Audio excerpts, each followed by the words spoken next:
to Singapore. Please note. Assalamu alaikum wa rahmatullahi wa barakatuh. To your brother Yahya Ibrahim. I come to you from Hong Kong Airport. I'm in transit here for 3 hours on my way to Canada, where I have an important event with IslamicRelief.ca. Alhamdulillah, we're attempting to do a fundraising for our brothers and sisters in a number of places, Myanmar, of course Halab, and the refugees that have escaped the brutality of ISIS and the Russian bombing and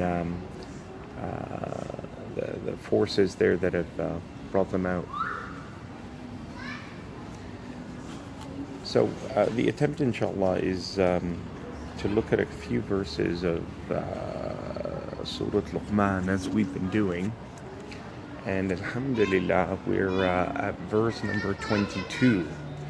And Allah subhanahu wa ta'ala says, I think this is a little bit better. I was backlit a little bit there. Tried to find a quiet place, inshallah. I don't know how that'll be in an airport anyway. A'udhu billahi minash shaitanir rajeem. Allah subhanahu wa ta'ala says, وَمَنْ يُسْلِمْ وَجْهَهُ إِلَى اللَّهِ وَهُوَ مُحْسِنٌ فَقَدْ اسْتَمْسَكَ بِالْعُرْوَةِ الْوُثْقَى وَإِلَى اللَّهِ عَاقِبَةُ الْأُمُورِ, which can be translated as the one who submits themselves. And Allah uses the word face, and the word face in the Quran, in Arabic, it has a number of meanings. The one who turns to Allah, the one who gives himself over to Allah, the one who identifies himself to Allah, the one who seeks to become acquainted mutually with Allah, the one who presents himself to Allah, وَهُوَ مُحْسِنٌ, all the while doing it, seeking to do good. There's an attempt at righteousness, and muhsin is the attempt at consistency in ihsan, not just to be righteous one day, but it's a qualitative effort where you make it your intention each and every day to display that level of ihsan, that you go in and out of your way each and every day from the beginning to its end, in your mornings, in your evenings. Your attempt is to please Allah subhanahu wa ta'ala and to do good. And this is an inalienable kind of attitude that a believer has. And the Prophet ﷺ, he would always increase us to submit ourselves to Allah with Islam and to develop our iman, and then to develop that level of ihsan where we see to exemplify the best of characteristics. And ihsan is that we worship Allah in a way knowing that He sees us even if we don't see Him subhanahu wa ta'ala. وَمَنْ يُسْلِمْ وَجْهَهُ إِلَى اللَّهِ وَهُوَ مُحْسِنٌ, while they attempt a level of ihsan. And ihsan, as I said, is this pursuit of righteousness. فَقَدْ اسْتَمْسَكَ بِالْعُرْوَةِ الْوُثْقَى, that person has taken hold of the strongest handhold. That person has held on to that which is with Allah subhanahu wa ta'ala, that if they hold on to it, Allah will never let them go. And this is similar to the hadith of Ibn Abbas, which is a famous hadith. It's in many of the books of Sunan.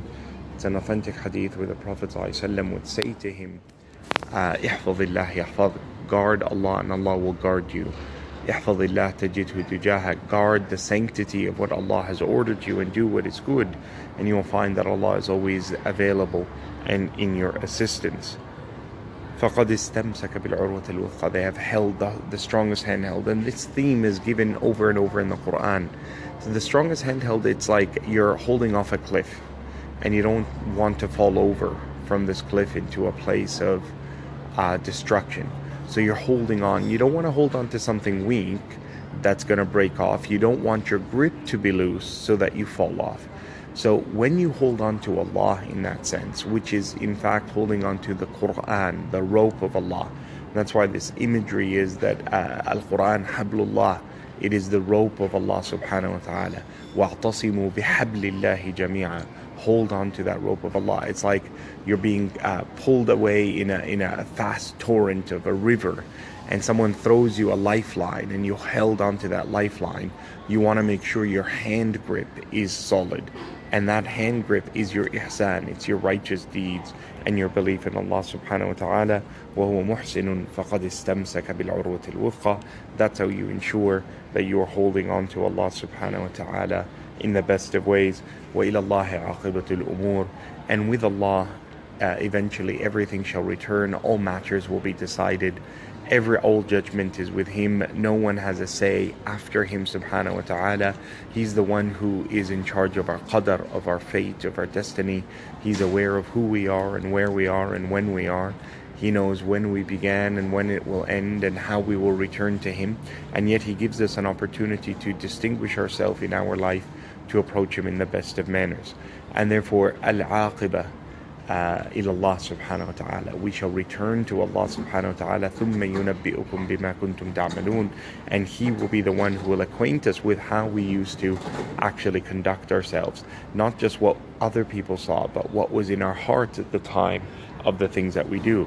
And that's why these two words are very important. Yuslim wajhahu, the one who submits their face, that is something public and it's outward.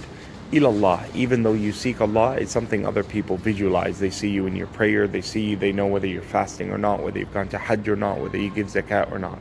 At the same time, وَهُوَ مُحْسِن, while attempting inside themselves is that inner intention of sincerity to Allah. And therefore ihsan is that inner intention. It's where you believe that Allah is always a witness to you and that there is this mushahada in your life. You are a witness of Allah's power in your life, and you know that Allah is a part and parcel of everything in your life. وَهُوَ مُحْسِن. And therefore that consolidates that matter. The ending of this ayah lets you know very well what Allah subhanahu wa ta'ala seeks from you and how He seeks it from you subhanahu wa ta'ala. He wants you to know that eventually you will return to Him, and He's the one who's most acquainted with everything that you've done and said and held in your heart. And may Allah subhanahu wa ta'ala give us strength, inshallah. Tomorrow I'll come live to you from Toronto, Canada, where I'll be visiting the family before heading to Calgary. It's going to be an amazing Love Notes course, bi'idhnillahi ta'ala. I always love teaching about love. It's ironic. But it's something that rejuvenates my relationship with my family and my wife and my children, because it reminds me of some of the things that I'm prone to forget just by my humanness. And may Allah subhanahu wa ta'ala make us a conduit of good for others, that we carry on the tradition and the sunnah of our Nabi Muhammad sallallahu alayhi wa sallam. I look forward to seeing you in Calgary this weekend, inshallah, in Love Notes. Make sure you've signed up at almaghrib.org/Calgary. And then starting Thursday, inshallah, not this Thursday, but the following Thursday, we're hitting Montreal, Ottawa, Calgary again, and Halifax. It's my first time to Halifax. I'm looking forward to it with IslamicRelief.ca, hoping to do some good, inshallah. And may Allah bless our efforts.